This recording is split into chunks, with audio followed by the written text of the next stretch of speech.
Hi, we're down in Balcombe, West Sussex. We're right outside the Quadrilla exploratory drilling site, which is planning to do fracking in this part of the Sussex countryside. All the locals are against it, and here's another man against it. Flynn has been here at the protest since almost the beginning. How long have you been here? Well, I stayed for 5 days, arrived on the second day. I stayed for 5 days. I had to return back to where I was staying, and I've just returned back today. Okay, so that was about 3 weeks ago. So how has the camp been? Busy? When I first arrived, there were about 50 people here. I've been following the news of it through the newspapers, and called for other people to come and join. Helped out as required. Did my own part in terms of slowing down the wagons that came here and supporting the other protesters. So how do you slow them down? Basically, a line formation across the road, and just walking very slowly, a little bit of back pressure.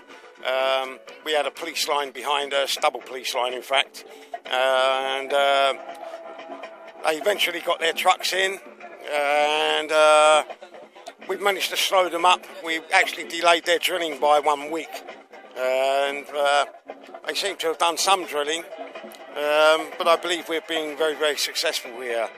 The police here are not used to this kind of activity, and they're finding it very difficult coping with it. Their funds are running out, and generally I believe we're on a winner.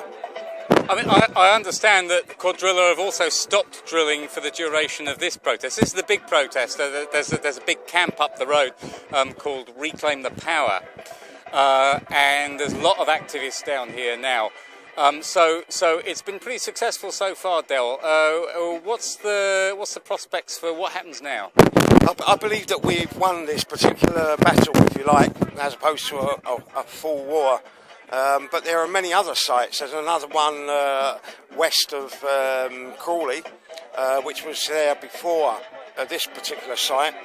Crawley's not far from here, right? That's correct. It's about the nearest big town, and there are many other sites already planned, which the government have already pre-set out. It's all financed by Shell.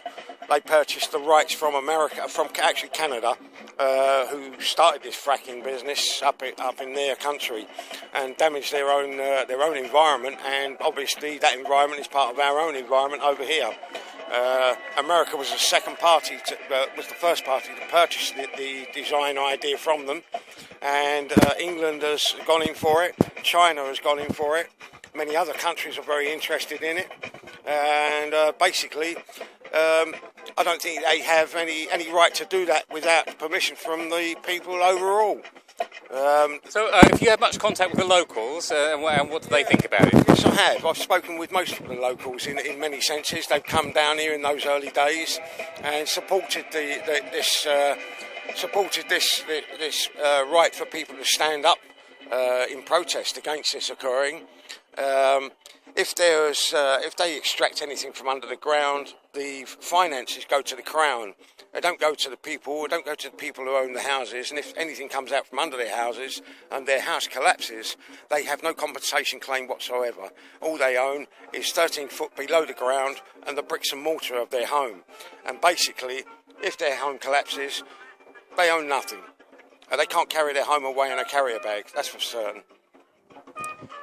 And what got you to come down here, I don't agree with what they're doing. I believe they're destroying the planet, as they've been doing for many, many decades, so over given periods of time in various ways. And I think this is one of the worst. If there was, we've all heard of Fukushima and the Russian nuclear disaster, oil disasters around America and various other places and spaces.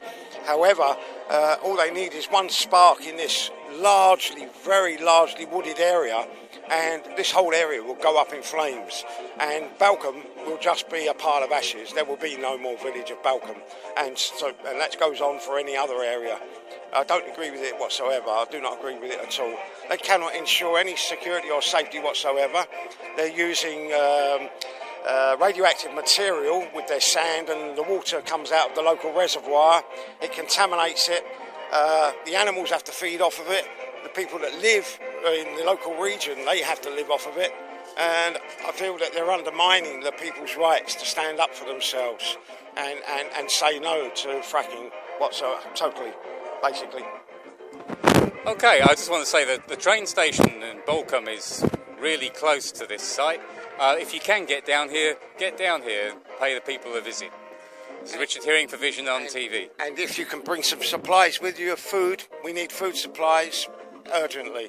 We've got a lot more people here than we used to have. There are over 400 people here and more are arriving every day. We need food supplies urgently. Anything else? Bring your own tent. So bring a tent and some food.